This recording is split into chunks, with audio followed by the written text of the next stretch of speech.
Wonders. We are your hosts, Daisy. Chrysanthemum. And Peony, and this is Take 3, where one trio talks, reacts, streams, geeks out. And collectively have a mental breakdown. Today, we have the privilege of hosting a very special guest for technically the second time. This is being done in one sitting. Oregano of Oregano Yeah, we are. Says. Yeah. Today's Hello! the current subject is my favorite male character archetypes, obviously presented by me. Um, since this is technically going to be a separate video, Oregano, do you want to cover your channel again? Oh, yeah, sure. Hi, I'm Oregano from Oregano Says. Obviously, I say things. I have a YouTube channel named Oregano Says and a Twitch channel where I'm more active. Twitch.tv/Oregano Says. Yay! She is Yay!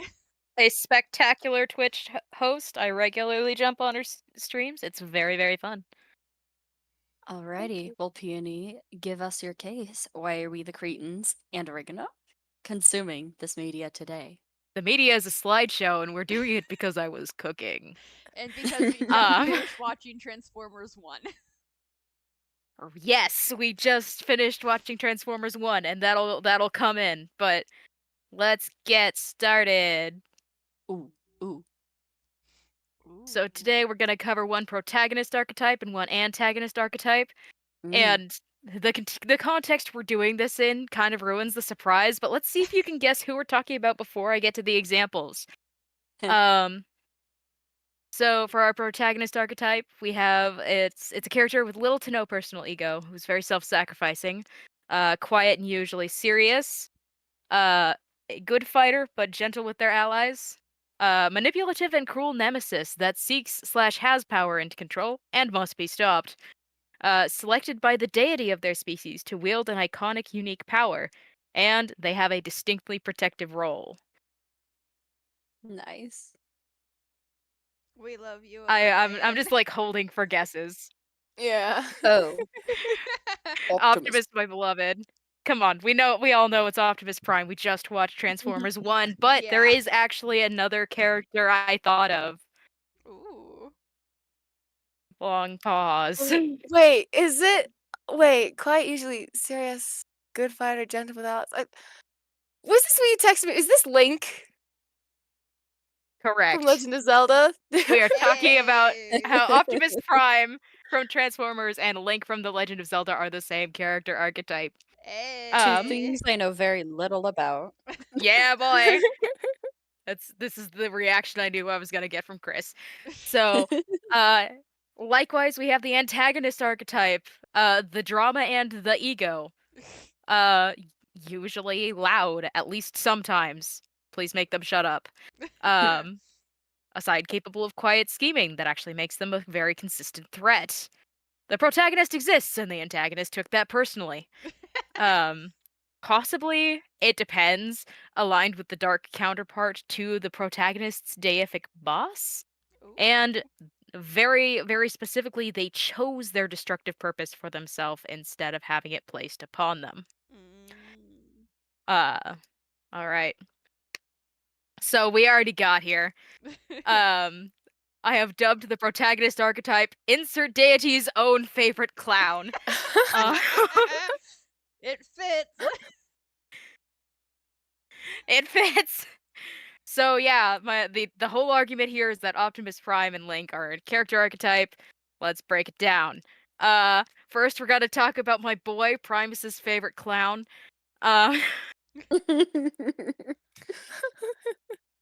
So Favorite we're clown. we're going through the criteria. Little to no personal ego. The most highly praised Transformers media, like Transformers 1, Transformers Prime, and Transformers Animated, generally write Optimus Prime as a character with little to no regard for his own pride. He's dignified by nature, not because he's trying. And even that depends on the version. There is plenty of Optimus that is not very dignified. He's just doing his job. He's quite usually serious. He is well known for this. He generally has at most a very dry sense of humor and select timing and a stoic demeanor the rest of the time. There's plenty of Optimus that doesn't really seem to have a sense of humor. Mm. Good fighter, but gentle with allies. Here, we're actually kind of going behind the scenes. This is a quote from Optimus's original voice actor, Peter Cullen. He describes how he tried to characterize Optimus through his voice as being strong enough to be gentle. Aw. Which comes through Sweet. beautifully in Cullen's acting, by the way, from what I've seen. Good stuff. Original iconic Optimus for a reason. Manipulative and cruel nemesis that seeks/has power and control and must be stopped no matter the cost. Megatron. Mm. Obviously, Megatron. My poor Selected by the baby. deity of their species to wield an iconic, unique power. Primus gives Optimus the Matrix of Leadership or some variant thereof. The name changes depending on the continuity. But it's usually the Matrix of Leadership. Distinctly protective role as leader of the Autobots. Optimus is supposed to protect autonomy as well as the safety of Cybertronians and all innocent life. A couple of you have already seen OSP's detailed diatribe about Transformers 1, which is basically a breakdown as long as the movie itself on why this movie's amazing. It's fantastic, but I picked up a few spots that kind of argue my point for me. This anger and this wounded pride. And Orion doesn't really have personal pride, it seems like. He doesn't really worry about that stuff so much. He's very much more like, this is for the good of everyone, you know, we have to give everyone this information, we have to trust them to do the right thing. He doesn't put himself above anyone, even when he is granted the literal fucking divine right of kings by the planet god itself. He's like, yeah, well, I'm not entirely sure what to do with this. And that's what makes him such a good leader, is that he does not really think of himself as one. Yep. Good. Be doing that, but it doesn't matter to him because he has this very strong internal moral code, and he believes very strongly that everybody has value beyond the roles they're given by the society they live in, and he does not hesitate to break rules that he doesn't see the value in if he thinks it's in service to this greater good. And it's that deeply rooted sense of right and wrong, that moral compass, and the fundamental fearlessness in the face of peril and punishment that really defines his character at this early stage in the process. Like, literally his introduction is he's getting into trouble. Yeah. Which is also a great way to do the fundamental backstory of, like, there were primes, now there aren't. Problems. What happened there? That would be, otherwise some pretty boring exposition, but when presented in this context is like, yes, we are learning it alongside Orion Pax, and it's just a clever little bit of writing. Yeah, there's also just a little minor side note. This is a very different take on Orion than Optimus that we get to know later, because like traditionally Optimus Prime is a very stoic, tactically minded leader. He's not usually just like running around, getting into hijinks, throwing out quips, talking to himself. It's a bit of a lurch to see this kid and be like, that's gonna become Optimus. Like at the beginning of the movie, it's kind of hard to believe. When I sat down. Yeah, alright, last clip, let's go. Yeah, yeet. Meanwhile, Orion Pax is falling headfirst into the core of Cybertron, and Primus itself, spoken for by Alpha Trion, who died earlier, don't worry about it. Sentinel killed him. Sentinel's such a good bad guy. He sucks so bad. I love him so much. He sucks so much. He's so awful. But basically, Alpha Trion is like, you selflessly sacrificed yourself for the greater good. Again, it's not like you sacrificed yourself for Sentinel Prime, noted shithead. It's like you sacrificed yourself trying to do the right thing for all of Cybertron, and thus we bestow upon you the Matrix of Leadership. So he becomes Optimus Prime. Alright. Red talks very fast. It is hard to cut in. She just blurs sentence to sentence. But yeah, so we hit all the points more or less over here along the side. This anger and this wounded pride. Boo, fight me. Okay. I don't like that slide. Be doing that. Yeah. Fight me. Okay. The slides be like that. Okay, now let's talk about Hylia's favorite clown. Also, this slideshow started as a full personality breakdown for Optimus Prime. Dang. And then I realized I was cooking with the character archetype, and it also worked for Link, and I looked into it, and it was like, it's kind of scary how well this fits. But anyway, little to no personal ego. Link's whole one job is to not care about his own well-being. And he's We're specifically, I will clarify, specifically talking Breath of the Wild and Tears of the Kingdom link for this. Yeah. Like, it largely applies across links, but different links show different, like, smidgens of personality, even as most of them do not talk. Yeah. We're not going to talk about the cartoon adaptation. The cartoon adaptation does not exist. But anyway, What cartoon adaptation? exactly. Don't worry about it. Quiet and usually serious. The OSB citation I grabbed out link is literally from a trope talk about silent protagonists. He's on the cover. Good fighter, but gentle with allies. The Koroks don't count as allies. No, they don't. They're No, they don't. As someone with siblings who has played these games, they do not and never will count as allies. They are simply ammunition. All I know is chickens. Yes, chickens. chickens are not allies. They are enemies. Chicken good! Good enemies. Not in this game. Manipulative and cruel nemesis that seeks/has power and control and must be stopped. Ganondorf, my beloved. Frick, Uh, wow. Frick him. Selected by the deity of their species to wield an iconic, unique power. Hylia, Furore, Triforce, Master Sword. You know the Zeldril. Link meets a goddess. That goddess is gonna bless him with a legendary power. Heck yes. Protective role. Save Hyrule and the princess. This entire game is based on his protective role. Love An entire franchise has been built around these boys, just protecting everybody. And we love them for it. What to think about them. For instance, I quite like the characterization of Link in Breath of the Wild and Tears of the Kingdom, even though he says no words and has 3 total facial expressions. He reacts more visibly distraught to burning a meal than he does to Zelda having a complete emotional breakdown in his arms. Go girl, give us nothing. But genuinely, I think you can get a pretty solid and interesting read on him just from what he does in the story. Actions speak louder, and they paint an interesting picture of what kind of person he has to be for these actions to make sense. And crucially, the story still works even if the player doesn't do all this interpretive legwork. The player doesn't need to know what's going through his head, but piecing together what might be going on in there is fun and engaging in a way that hearing him talk is not. I actually got I caught the end of her sentence on that one, and I'm so proud of it. good. Heck yeah. Thank you. I want to thank you. say I love the little reference that he reacts more to burning food than anything else. Yeah, it's accurate. It is correct. Yeah. So the antagonist archetype, the unsympathetic problem child.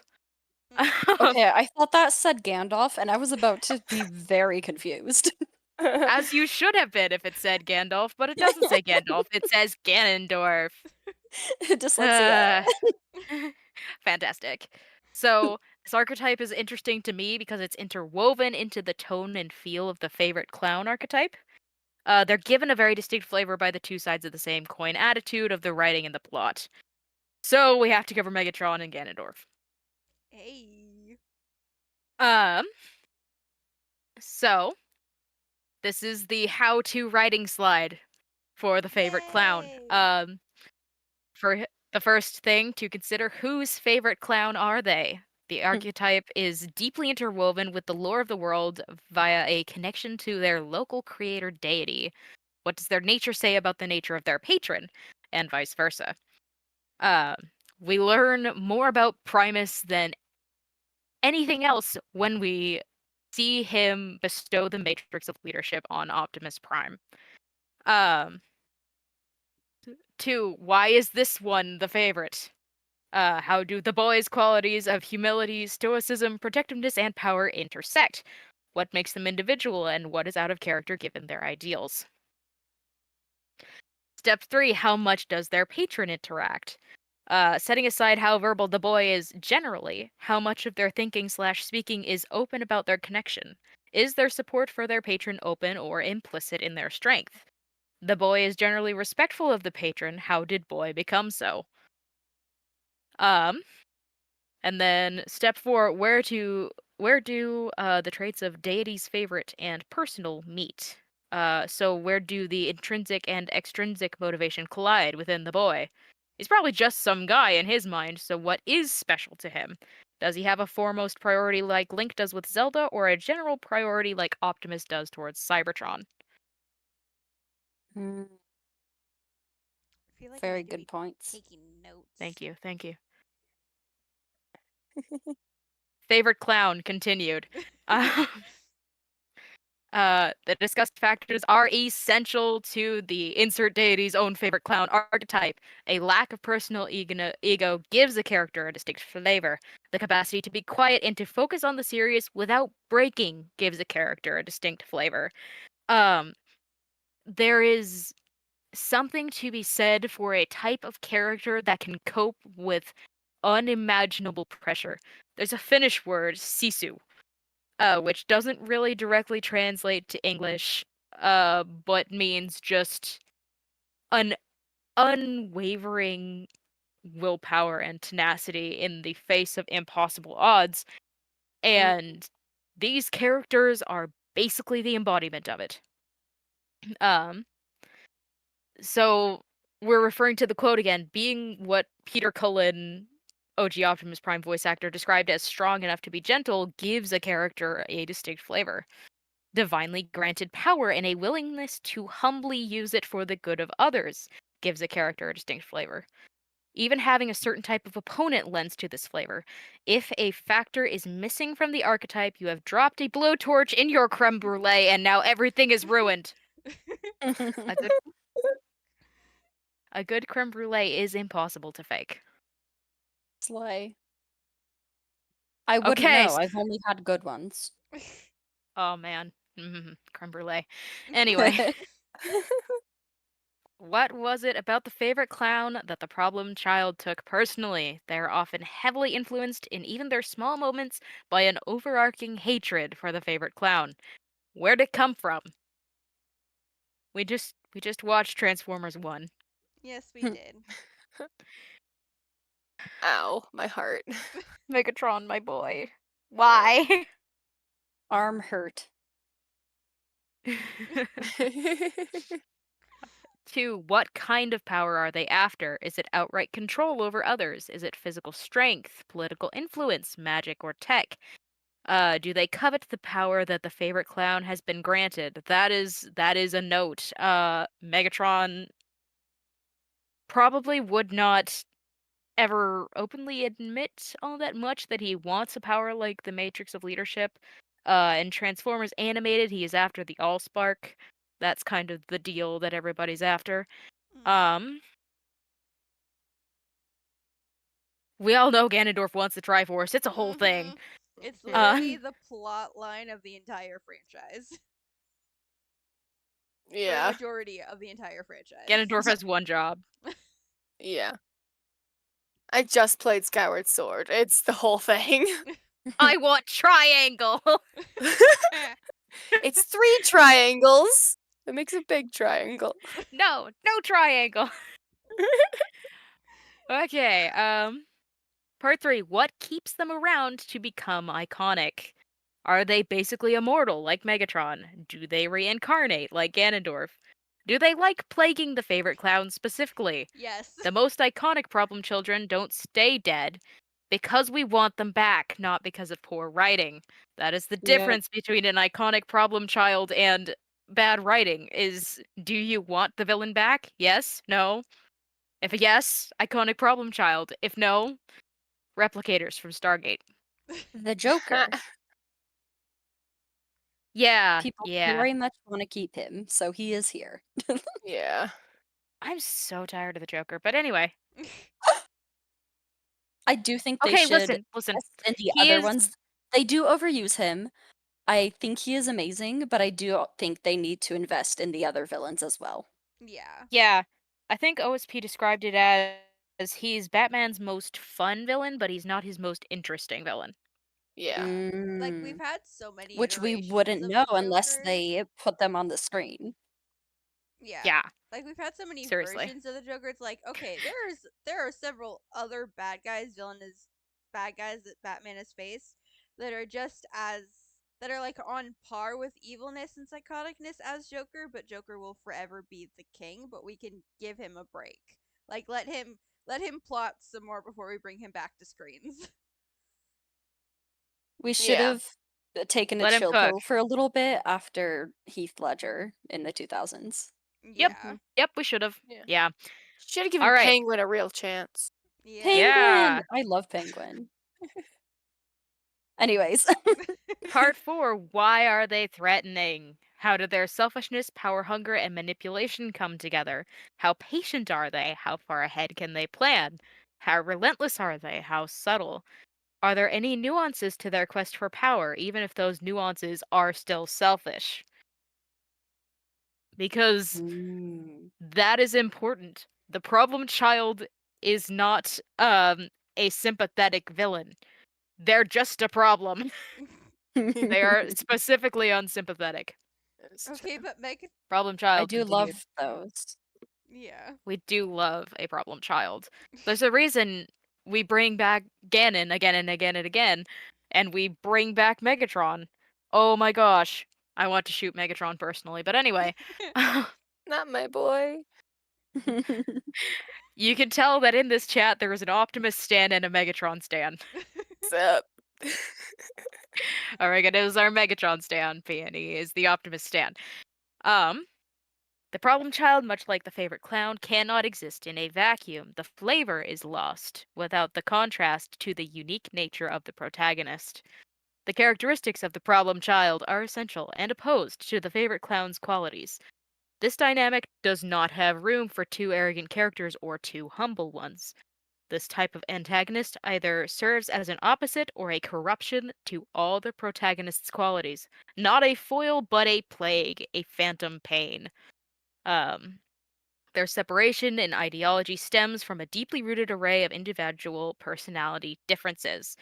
The problem child must be proud where the favorite clown is humble, amplified where they are suppressed, manipulative where they are strategic, grabbing power where their power was gifted. The problem child takes things personally where the favorite clown lets things go. The problem child belittles where the favorite clown is silent, and the favorite clown inspires where the problem child is silent. The problem child sees life as intrinsically worthless, where the favorite child, clown, I'm tired, fight me. The favorite clown sees it as unconditionally priceless. Sly. You can really tell I had written those two way too many times by the time I got here in the slideshow. But yeah, it's favorite clown, not favorite child. But it's basically the same thing. Yeah. Um, I'd say so. Especially in Optimus' So, case. Yeah. it really is the favorite child, literally. Primus really said, "This is my best boy," and this other guy is my raccoon son. Thor and Loki. Yeah. So the world building involved in making these interwoven archetypes work the way they do has to be incredibly careful as well. In both Transformers and The Legend of Zelda, the deity's chosen one does not place themselves above anyone else, and neither does the deity. Essentially, game recognizes game. Chosen ones are singled out based on the merits to protect their people, not because they are any better than their people. Hylians and Cybertronians deeply reflect Hylia and Primus, and as a result, those beings are woven into the fiber, the essence of their creations. Their culture, their society, their construction is rooted in respect for a distinctly real presence of providence that chooses protectors to meddle in the affairs of the world on their behalf. If you get the tone wrong of that providence, you ruin the flavor of the world building and change the tone of their favorite clown. If the clown changes, so does the problem child. The providence, the protector, and the problem weave together to create a distinctive set of dynamics.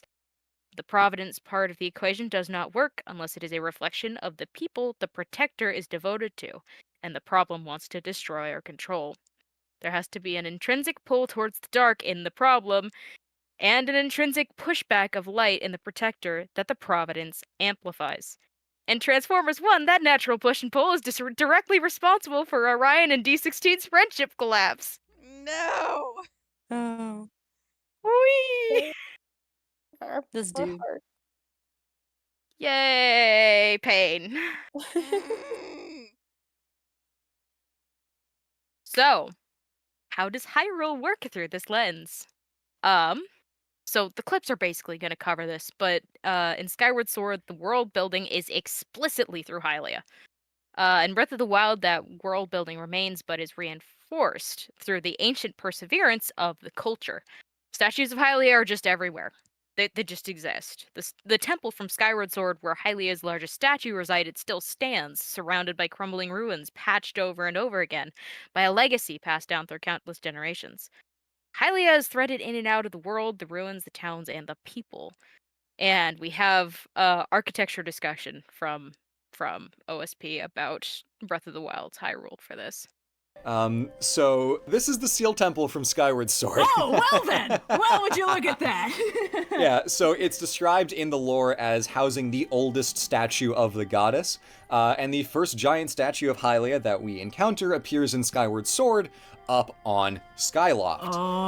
And later in the game, as events unfold, Link sends the temple in the sky with the statue of the goddess Hylia crashing down to the surface to imprison the Demon King Demise. Nice work, Link. Nice work, Link. Yeah, he sends this giant temple crashing down to the surface. This statue of Hylia was up in the clouds on Skyloft, and then because of Link doing plot things, it came down to Earth. Right. So this is where that statue ends up. It's the oldest statue of Hylia. And here it is in the Forgotten Temple. Oh, I love it. This feels Super cool. like we're playing Zelda in the Shadow of the Colossus universe. Yeah, no, it really does. Yeah. You get a very clear sense of time with this building because it has clearly been renovated over the years to expand it, to fix broken sections of the wall. There are parts where some parts of the wall are caved in and plastered over with smaller bricks over time. So it was clearly used and reused again and again. It's unclear if people still remember that this was the sealed temple from way back when, but it is, and it's super cool. It's the same core architecture. It's obviously been expanded and changed, but it's the same fundamental setup. This building is one of the oldest things in the entire series. By the time Skyward Sword happens, this building was already thousands of years old. Gorgeous. And it was built when Hylia was still so Oh, this rude. is the Seal Temple. Yeah, you get it. Yeah. Yeah. Okay. Next clip. The game does such a good job of creating an internally consistent timeline of events so the player can understand, what happened when, what came before what, and, sure, the Sheikah shrines are older than the game by about 10,000 years, but they're not as old as the Temple of Time, which is not as old as the Forgotten Temple. So even with, strata upon strata upon strata of game history, it's still distinct, and it doesn't just settle into a mush of the ancient past because it's able to draw on all of that stuff from older games and create an intelligible world lore that is expressed through the game. And that's really cool because not a lot of games can do that. There's something very impressive about a game franchise like Zelda, of all things, taking a concept that is ultimately designed to be the same game over and over again and creating a world for it that feels so much bigger than just this same battle happening over and over again, while also still being shaped so strongly by that battle. I mean, I've seen a few people be like, hey, I wonder what Link and Zelda were up to 10,000 years ago when they had their inevitable incarnations during the first Great Calamity. That would be kind of cool to explore. It sure would be. But, the fact that we don't need to know what they were up to, we can just be like, yeah, giant robots happened. Smaller giant robots happened. Somebody shot a laser through a mountain. Just little things. Yeah. And you can imagine, the ancient Sheikah are like, okay, guys, I know the legends say that this one twink kid and his girlfriend, the princess, are gonna save Hyrule, but do we really want to trust just them? We can build robot tanks for this. It's like, look, we can do that. We can wait for the for the amazing blonde duo all we want, but I'm just saying we could also build a giant laser robot shaped like an elephant. I'm just saying we could try my way too. And then afterwards it's like, okay, the King of Hyrule cut our funding. We gotta bury the giant lizard robot tanks. Let's just make a f***ing jungle gym for the kid instead. He said something about upstaging his princess, so you know. Yeah, so it is really cool, and obviously Zelda has been a franchise that from its beginning in 1986. Something. You know, it's been about exploration. It's been about Shoot, I think that's the same discovery, year as the TM, first Transformer and series. it's telling that, you Oh, know, goodness. Breath of the Wild's Hyrule has been praised by someone or other basically every day since the game first came out in 2017. Okay, I feel like it maybe did not catch my ending point. That felt like it went on Oof. for a while. My apologies. Yeah, Let's just good move on to job. the third clip. So, Yeah. jumping back to way earlier than Twilight Princess, than Ocarina of Time, than all of that, the Lanayru Promenade in the southeastern part of the map leading up to Mount Lanayru has the same architecture as the temples in Skyward Sword, the very first Zelda game, way at the very Yes. beginning of the timeline. It's got the same cubic stonework. It has loftwing patterns. This picture of Lanayru Promenade, you can see this loftwing shape. One of them has their face kind of broken off, but it's a picture of a loftwing.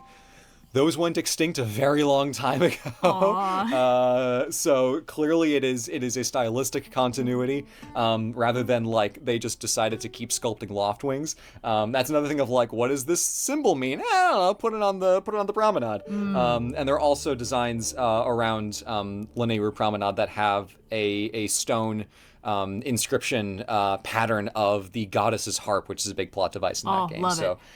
Really cool stuff that there's this monumental, basically parade way architecture leading from Hyrule Field over to Mount Lanayru, which is the site of one of the goddess springs, and they adorned it with all this cool stuff. So it's implied to have probably been made after Skyward Sword, but not very far after Skyward Sword. It's still kind of in the same realm of time, but it's cool. Yeah, it's really cool. I was gonna.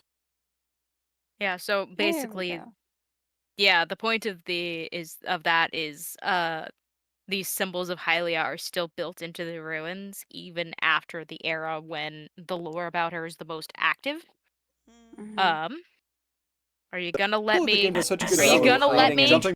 Come on, okay. We just watched Transformers 1, so I'll just fire this up for the sake of the audience. But the world of Cybertron is canonically just the sort of corpse of Primus. Yeah. Here we go. At the dawn of time, They literally there opened the was movie our with it. gracious and powerful Like- creator, Come on. Primus. To protect our universe, he Pretty sacrificed animation, his though. life force, Oh man. transforming himself into our planet, Cybertron. From within Cybertron's core, Primus birthed the first Transformers, known as the Primes.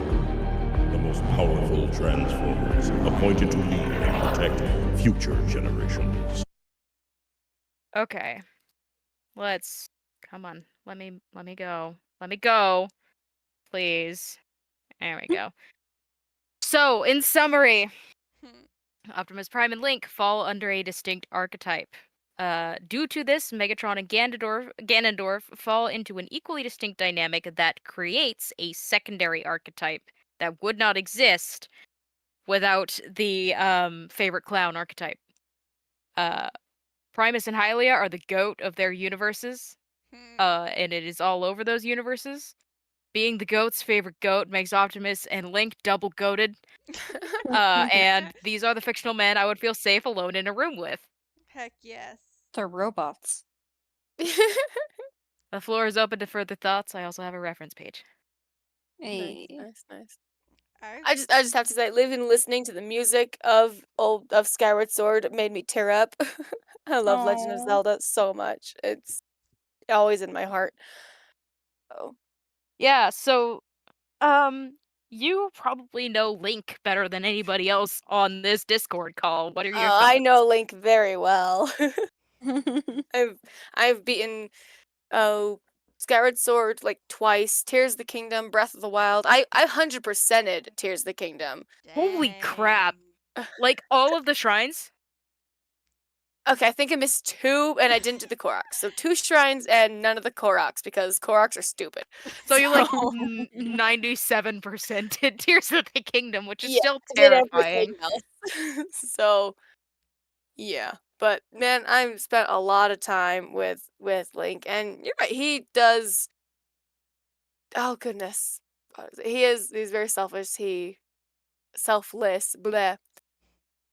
His whole job is so in Skyward Sword, what's really interesting is the evolution of the different links. Really, in Skyward Sword, Link's whole thing, you spend the full first half, and Link's whole entire motivation is getting his girlfriend back, and then it's revealed to him that he is like the chosen hero of Hylia, and now he's view to saving everyone else, not just Zelda. So it's He very just kind interesting of because takes he it. grows with it. He just does it really. 'Cause he has to grow. You have to go through a whole part where he grows to be the hero of Hylia. He isn't just like handed it. He's handed the responsibility, but he doesn't just go out and do it. He has to grow into the responsibility. That's what you spend Yeah, a third of the game doing. exactly. Like he has to earn it based on merit. It is not handed to him because he is better than anybody else. He has to become the role. Exactly. Yes. My goodness, in Breath of the Wild, it doesn't really have you earn the role as much. It gives you the memories. It's kind of like you already were this, but oh You well. have you have to earn it all over again by remembering who you used to be. Yeah. So, and you can do that by just wandering around and climbing around. And here's the thing about Breath of the Wild and Skyward Sword is that not Skyward Sword. Breath of the Wild, Tears of the Kingdom is that Tears of the Kingdom is a part 2. Mm. Right. Mhm. It's not a sequel, it's a part 2. You take care of the big bad thing that was there, and then you get the real fight. Tears of the King Breath of the Wild is you getting used to the world, you finding things, you remembering who you were. Tears of the Kingdom is the real thing. Breath of the Wild was the prep, and you go into Tears of the Kingdom having everything, and then immediately losing it, you having to gain it all back, but now you know what's kind of going on, you know the world. It's kind of like in Breath of the Wild, you're saving the world from the past, but in Tears of the Kingdom, you're saving it now. Like there's a more sense Mm. of urgency. Like things are happening now. It's kind of like You're finding the Matrix versus now the Matrix is found. Their threat is here. It's Megatron. You have to fight it. It's that yeah. difference. Yeah. Yeah, Breath of the Wild is like you have to figure out the past for a chance at the future. Yeah, And Tears of the Kingdom is like the future is now and we have to save the future right now. Let's go, let's go. exactly. Yeah. Yeah. I see you. I see you. Hmm. Yeah. I'm obsessed. The knowledge. Mhm. Right? Oregano is this amazing encyclopedia of Legend of Zelda lore, and I'm so happy to I'm have her on this call. really not, but okay, I'll take what I can get. Thanks. I mean, compared to us, at least. Oh, Yeah. It's thank true. you. I'm dumb as rocks. Hey, Hey, rocks are smart. yeah, come on. Don't do that, rocks. That is not the rebuttal I thought I was going to get.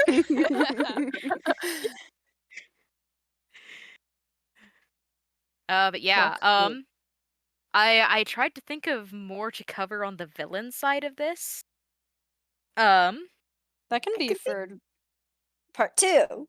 well, yeah, well, the thing is, that's kind of the point of this is the two archetypes are tied into each other.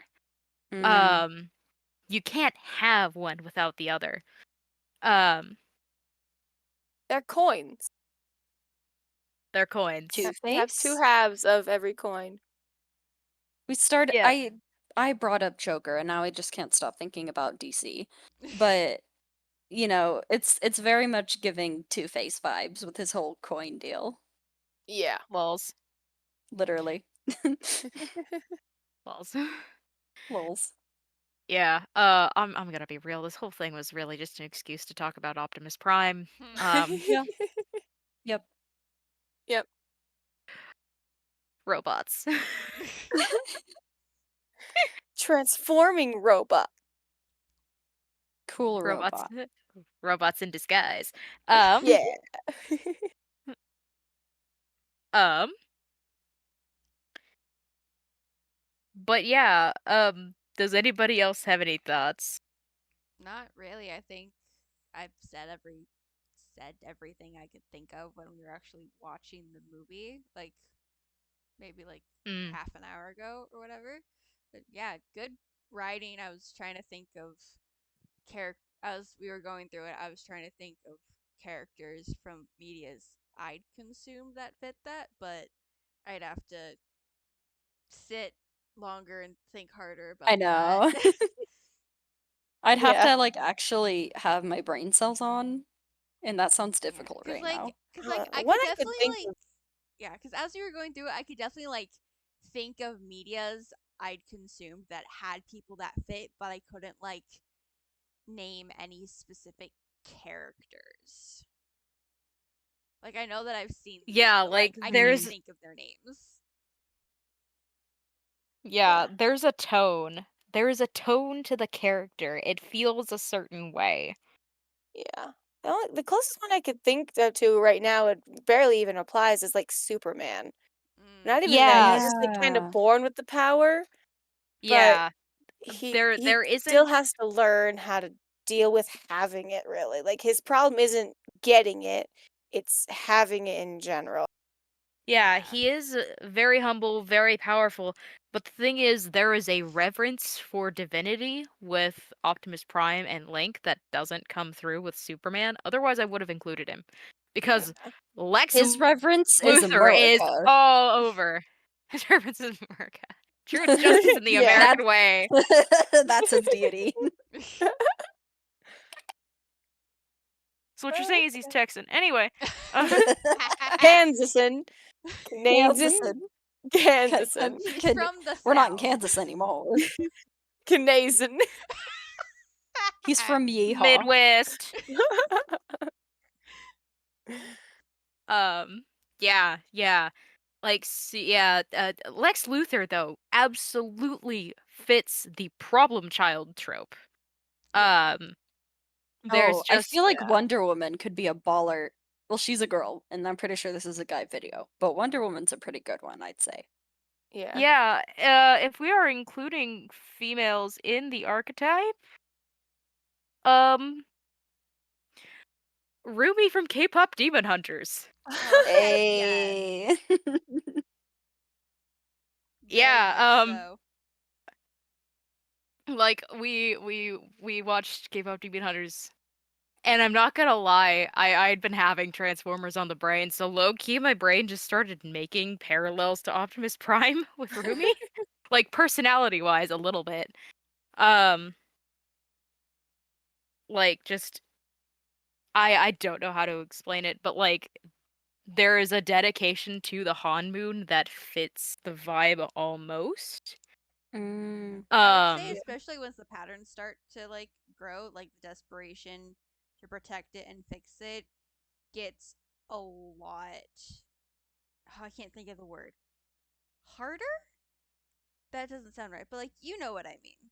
Like once she like sees that it's hmm. like not going the way she expected it or wanted it to go, it's like, okay, yeah, no, I need to like get on this. Like this is not gonna happen right now. I cannot deal with this kind of thing.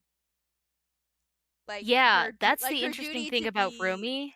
yeah, like her duty to be div, the deity's favorite clown is like she's earned it, but like she needs to earn this like again. Yeah, Rumi is interesting because uh in the media I've seen generally the link link the link between Link and Hylia, or the link between Optimus and Primus, is pretty steady. Um the people they are protecting are the thing in danger, not the link, not the power of the deity that they've sort of been connected to.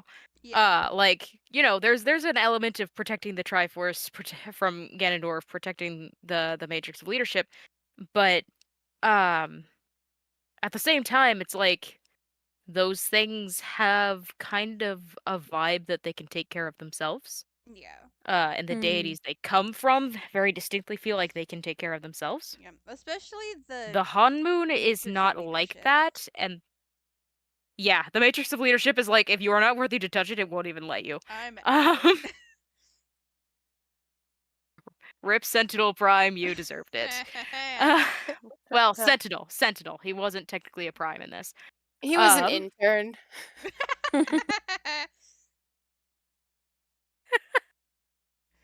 Oh, I'm gonna cry. Okay. it's beautiful. Thank you, Oregano.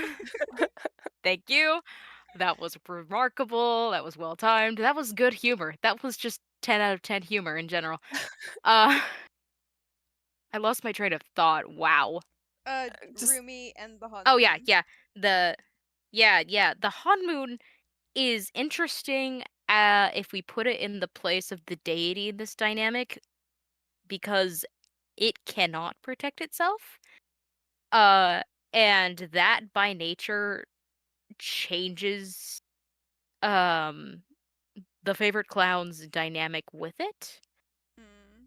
And because of that, the flavor is a little different from the favorite clown archetype as described in this slideshow.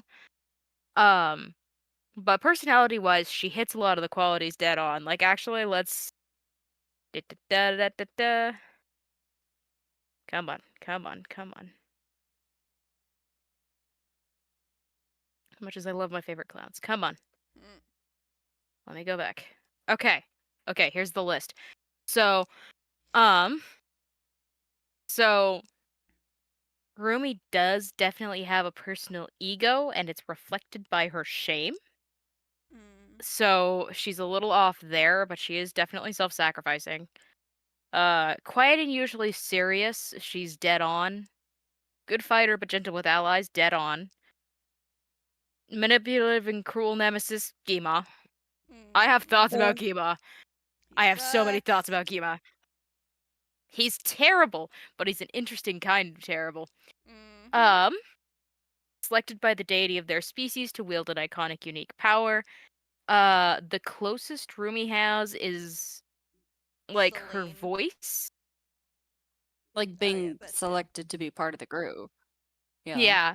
Yeah, the kind of power she has is sort of the Oh, interesting. Hmm? If we consider the hunters as an entity, her deity, then the Han Moon becomes not the deity, but like the Triforce or the Matrix of Leadership. It is the iconic, unique power she has been chosen to wield. Ooh. Okay. Well, yeah, because Okay. their weapons come from the Han. Come from the Han Moon. Yeah. Okay, we cooking. We cooking. Distinctly protective role. Heck yeah, dead on for Ruby. But the She's the big leader. she's the leader. She's the leader. She got to protect everybody, the other hunters and everybody else in the on the planet, which, you know, no pressure. No wonder she had a crash out. Yep, and it was well Valid. deserved. Yep, yep. What I find really interesting here is it's she's still self-sacrificing, but the difference in the level of personal ego completely changes the feel of her when you compare her to Optimus Prime and Link. Mm. Because as Uncle Iroh once put it in Avatar: The Last Airbender, pride is not the opposite of shame, but rather the cause of it. And Rumi's main problem in the movie is her shame. And so on the flip side, it is her pride that is keeping her from talking to her friends, revealing her secret, and therefore healing and actually accepting herself. Yeah. So Oh dang. so she doesn't quite fit the archetype because there isn't that sense of like humble confidence to Yeah. her leadership that Optimus and Link both have. Um I feel like that's Gima what she really has towards the end. Like yeah, that's what she will become. she starts to get there towards the end for sure. Which is interesting. It is very interesting. But the thing is, even as she becomes less prideful and more of that humble archetype, she gets less quiet and less serious. Mm. Um So it's still It's a I don't know. little Rumi's off, incredibly close, and that's but what. Yeah, yeah. Rumi's incredibly close, and that makes her interesting. I have two dynamics or like groups. They're very basic though in mind. Oh. Did we want to go over Guima real quick though? Yeah, Gima. We know he is the drama. He pulled out He's all very the, loud. He pulled out all the stops when it came He's to very special effects for your idol. totally. He's very loud. His entire thing is that he never stops talking. Please make him shut up. He's definitely got the side capable of quiet scheming that actually makes them a very real and consistent threat. The protagonist exists. The antagonist took that personally. That part is less of a thing specifically for Rumi. I mean, he has the whole and he has the I can't I don't have access to her. She's not hearing me in her ear. Go fix that to G. yeah, Well, also she's the one stopping the souls from coming. yeah, but at the same time, it's Yeah. like he is not fixated on Rumi in the same way Megatron is fixated on Optimus or Yeah. Ganondorf is fixated on Link. Yeah. It's not a personal 4 million year bromance. Careless whisper intensifies, but yeah. He's not just aligned with the dark counterpart to the protagonist's deific boss. Giba is the dark counterpart. We don't know if he chose his power, but he is grabbing power rather than having it placed upon him. Which is kind of the distinct thing.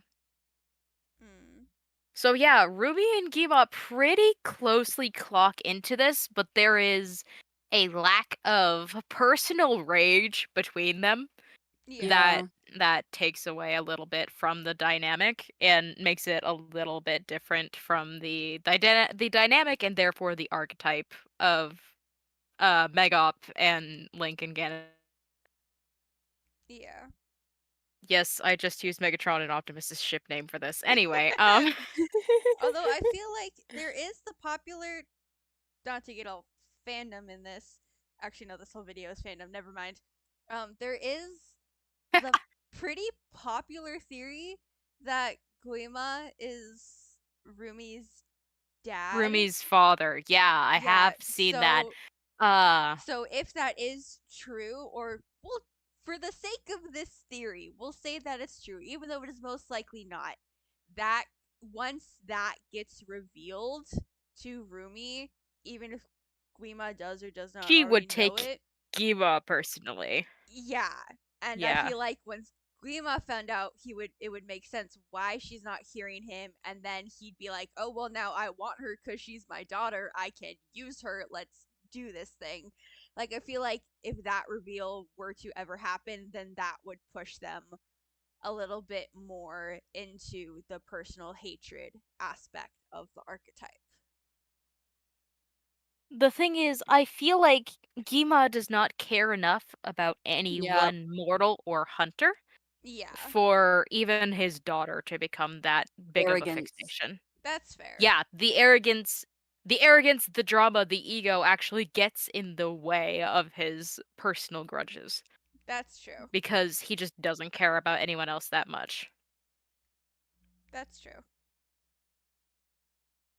Yeah. Like, honestly, that's my hottest take, is it doesn't matter if Gima is Rumi's father, because it wouldn't change anything. Gima wouldn't care. Yeah, the only thing it would change, just mess her up more. Yeah, that's the only thing that would I change. don't think Rumi would be a little bit I don't think more it would insistent about getting the Hun Golden and possibly finding a way to kill him. I honestly think Rumi wouldn't be messed up about it. I think she would just be pissed. Honestly, yeah, like, probably. Oh, you effed around and found out that hard. Okay, sword time. Get stabbed. I really don't think Rumi would care all that much. Yeah, especially since she has. It would make her angrier, but yeah, especially since at that point if we're working on like this fan theory is true and it gets revealed sometime in the second movie, she's already accepted the fact that she's half demon. Like finding out that this big bad demon's her dad probably wouldn't be all that surprising to her. She'd be like, I knew my dad was a demon. Like- Guess he's just the king of demons. Okay. So what? I'm still gonna stab him. Yeah. Like, exactly. Yeah. But Chrysanthemum, you had other thoughts? Yes. I would like to quick fire, and I can already tell that these aren't exact matches, but I would like to hear your thoughts on them. Okay. Quick fire, few combos. Should I just say them all or start one at a time? Let's go one at a time. Okay. Harry Potter and Voldemort. Oh. Okay. I mean, let's yeah, look into that. Voldemort did kind of take it very personally that Harry did not die as an infant. Yeah. Yeah. Voldemort that Triggered by a definitely- He took that 12-year-old. ridiculously personally. Voldemort is definitely the problem child. I feel like more villains fit problem child than protagonists fit favorite clown. Yeah. Mm. And, He is like but- the chosen one, but there's no like deity stuff. Yeah, I Yeah, think there closest- there isn't that flavor of the divine. Yeah, the closest you could get to a deity is Voldemort making him the boy who lived, and then Dumbledore setting him on the path that ends up being the entire plot. Yeah. Like that's Like the other closest you get powerful to- people, but Yeah. But like there's no like Yeah. god or divine like king of all wizards type thing. Yeah. Yeah. Harry's pretty self-sacrificing, but he is not humble. Heck Uh, nah. He's not quiet. He's not serious. He's an okay fighter. He Yeah. uses one spell and somehow he has not died until he needs to die for plot reasons. what's it called? Like spam attack? What's it called? Just screaming. Like when they Yeah. use the same attack over and over again in video games. Button mashing. I don't know. That's don't what I know. do. button but- mashing. That's annoying. What it is, it's annoying. Yeah. Alright, what were your Accurate. other ones? So he doesn't really have a distinct protective role, Yeah. except that he's expected to kill Voldemort. That's Yeah. it. He's He not really wasn't s- put into that place, really. He's a kid, and he kinda is a kid. forced He had into it. adults around him to force him to be a kid and focus on Voldemort and only Voldemort and not protecting anyone else because he was around powerful people. He didn't Yeah. have to protect them. He failed a few places, but even then, they chose to fight there. And even then, Mhm. Optimus Prime fails in a few places, but it doesn't have the It's opportunity a to have different the protective tone. role. Yeah. It's different, yeah. Yeah, it's a different setup, and the world is structured differently enough that I would say, hey, Harry really doesn't fit this. Yeah. Mhm. All right. You had others. Hot dang. Oh, next one. Sorry. I Yeah, you're blanked good. out. That's a mood, baby girl. What was the next one? Oh, Luke Skywalker and Darth Vader. Oh, okay. Oh.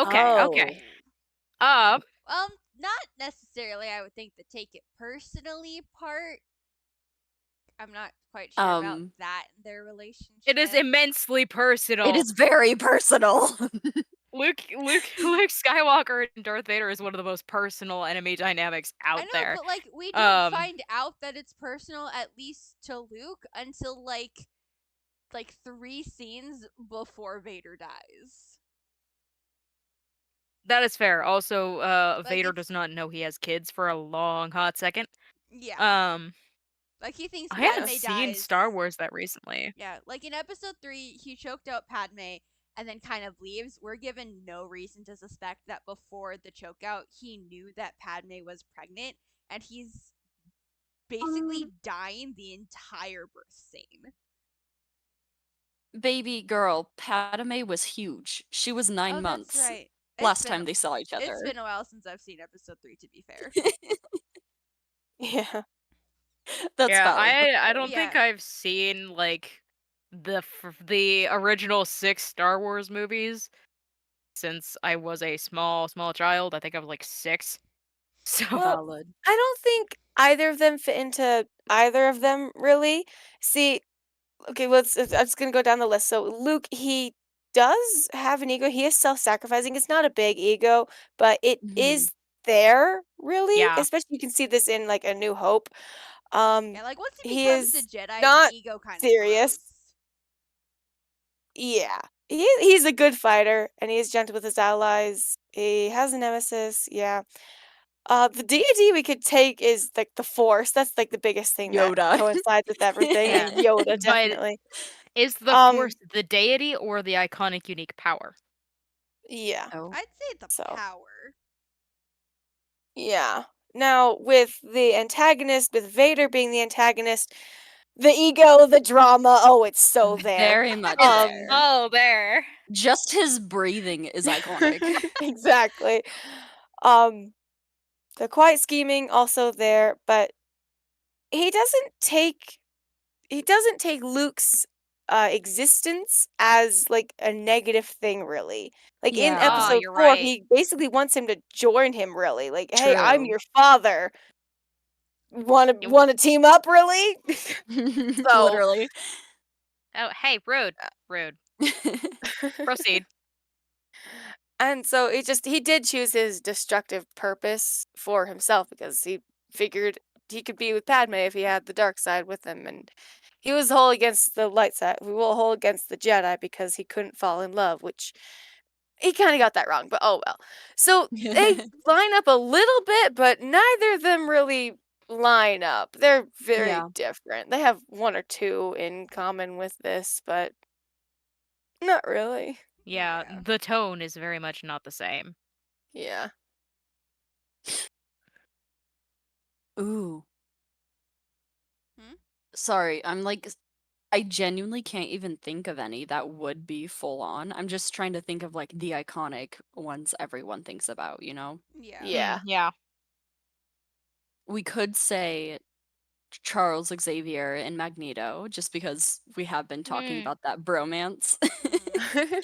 I feel like they're very casual though. Like they they are obviously very are on casual. opposite Yeah. sides, but And also you could see them playing chess with each other and wouldn't, be that surprised. Yeah. Yeah. yeah, like it's a Yeah. They're thing. old dudes. Yeah, it's like a cannot. I do not consume much X Men, but my dad consumed a lot of X Men when he was younger. It's like a thing He in a eats couple. X-Men for breakfast. It's a thing in a couple of the movies, and especially in X Men '97, the cartoon that Disney released pretty recently. That like Charles and Magneto, yeah, they don't like each other, but they're still best buds. In '97, in the '97 cartoon, Charles willed the school to Magneto upon his death. Like they were still friends. They just agreed to disagree pretty heavily on a lot of subjects. Yeah, it makes sense. It's like, Yeah, like they were It united. was They were united in their cause for wanting to better mutant life. They just went about it very different ways and butted heads over that. But they were still decent to each other. They were still friends deep yeah. down.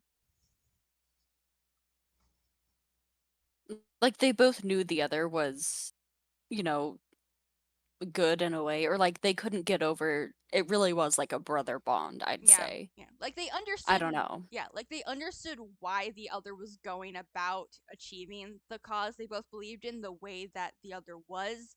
They just didn't agree with it or didn't think it would work or get what they wanted fast enough in Magneto's perspective. Yeah. Yeah. That's the interesting thing about Optimus and Megatron. By the end of Transformers 1, they reach a point where they genuinely cannot understand where the other person is coming from Yeah. because they just think so radically differently. Yeah. Yeah. So I know Percy Jackson doesn't fit some of these, but he does have deity. Yes, he does. Yeah. I do know one thing. Let's see. Percy Jackson, definitely has an ego. Not kind of self-sacrificing, yes. Yeah. Not To be quietly, not fair, serious. He's a good fighter, gentle with his allies. He's goof. he has a lot To be of fair, Percy has enemies.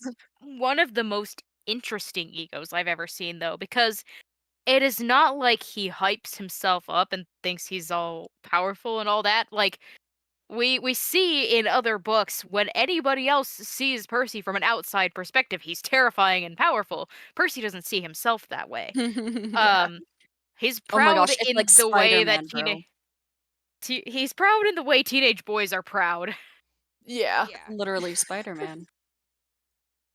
Yeah, Spider-Man. Because Spider-Man is like in all of his movies and all his comics, like we know it's like a 14-year-old boy who's like a complete nerd and it's just very soft-spoken and all this stuff. He's a high school Mhm. But then loser. whenever he's featured in other comics, he is menace. He's terrifying. He's this dude literally crawling in the corner of the wall who's See, gonna so like it's murder you. I'm in your walls. it's I'm in your literally. walls. it's actually canon in Spider-Man comics that Spider-Man constantly holds back against his enemies, so to Yup. to not to kill them. Because Yep. there is a comic, I can't remember what it was, but there's a comic when basically all of Spider-Man's main villains team up against him and fight him, Yo. and he just destroys them. And there's a small panel where all of them get together like, oh my goodness, he was holding back on us. Yo. Spider-Man is canonically one of the stronger superheroes. They just put him as Spider-Man because he's a 14-year-old boy. He's a child that somehow has this kind of strength. So it's Oh. just crazy. Yeah. I just remembered. I think it was Daredevil because he's like blind, but he has like the really good hearing and senses, right? Yeah. Oh. He has interactions with Spider-Man and he says, whenever I hear him, I just hear like the sound of metal turning and like that's what his muscles and bones sound like. Like it just sounds like pure titanium. Yeah. Like he's just a force. And it's like Mm. he's terrified because he doesn't see cute little Peter. He just Yeah. hears and like senses the terror that is Spider-Man. That is actually terrifying. Spider-Man Yeah. is scary, man. He's strong, he's fast, he can swing, he can crawl on your ceiling. He's good at math. Terrifying. I'm in your walls. He's Yeah. very good at math. Yeah, the only thing keeping Peter from turning into a villain with all the power that he has been given is the fact that he's a high school loser nerd that was raised with the phrase "with great power comes great responsibility" and Uncle Ben's tragic death. Like that, like Good Yeah. parents, good morals. his upbringing. I will is argue that literally- Peter Parker is a genuinely good person. Yeah, He's I would good He is a say, good I person. just simply sets the argument, what if he's a good person, though? yeah, but I mean, He's just Superman. yeah, but there's a lot He's of just Superman. yeah, there's a lot of good characters or people I've seen and or met and or heard of that if they were given that amount of power, I feel like their nurture man. and their nature would change, but Peter's didn't, especially if he recognizes the fact that he needs to hold back if he wants to give his villains a fighting chance. Like that says, Well, again, like the that amount says of something ego you would yeah. get. That Yeah. says something about the way Yeah. he was raised Yeah. and sees himself. Take Like we Megatron. love. I was about to say we love Megatron, but if he had Spider-Man abilities and it was like set in that world, Mhm. he would definitely Heck use his nah. abilities to advantage. It would be Yeah. scary, Yeah. but it's okay. We love him. We love both sides. Don't worry. Yeah. Oh, that reminds me, I have to send thirsty Megatron edits to Oregano. But anyway, Please don't. um, Oh no, what have I done? I should never admitted anything. Too late for that now. Oh, No. hold up. Would Green Goblin be a good bad guy? Because he is the drama. ooh, He is I'm loud. trying. I'm trying to Oh. think of. I'm trying to think like Avatar: The Last Airbender, high Ooh, key. okay, maybe not That's Um, fair. maybe not necessarily Green Goblin, but when Harry Osborn's son becomes Green Goblin, he definitely takes Spider-Man's existence personally because this is the guy that killed his Mm. dad and that lied to him. Oh, 'Cause I think Goblin. I Yeah. think in some comic book line, Harry finds out that Peter is Spider-Man, and so therefore, not only did his best friend kill his dad, inadvertently, I think, in a lot of the comics, but his best friend also Yeah. lied to him for like their entire high school career. He's been deceived. So yeah, definitely Deceived. Harry Osborn's goblin arc would fit the antagonist archetype. I feel like Yeah. OG Goblin is also a menace, though. He's a little hater. Yeah. He is a little hater. But like I can't He's literally a goblin. But like I can't think of any. To be fair though, I don't know a lot. I hear snippets from comics and like friends and family that were into the comics. I can't think of any comic storyline where Goblin had something intrinsically personal against Spider-Man other than just causing a mess because he's a literal goblin. If I get started, it'll take hours. Yeah. It's been a while Did since you- I brushed up on my Spider-Man comic lore, so It's like I know there's things I could be saying to rebuke this, but I just don't know what they are Yeah. because I'm so tired. yeah. Oh gosh. Times. Oh shoot. It's late. Yeah, Yeah, I have we the should Um, early probably shift tomorrow too. Oh end- no. Yeah, no, we Yeah. need to Yeah. end this.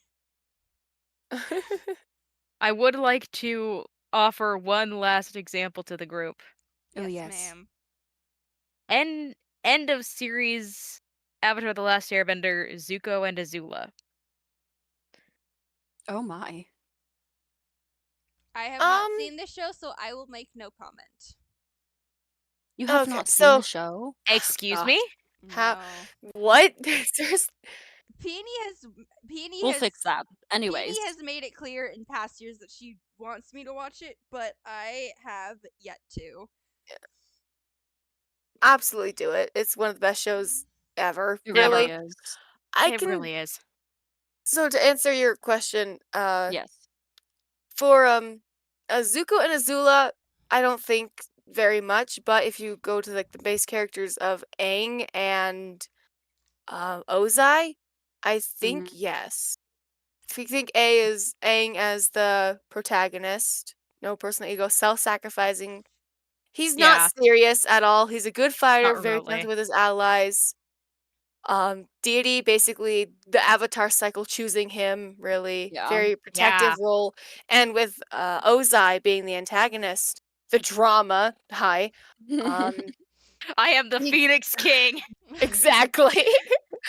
um, he does do his own scheming, and he controls a lot of stuff. He hates that the protagonist exists. That's why he tried to commit genocide. Just like, Yeah. hey, the protagonist exists. I'm gonna commit genocide just to make sure he doesn't exist. Really.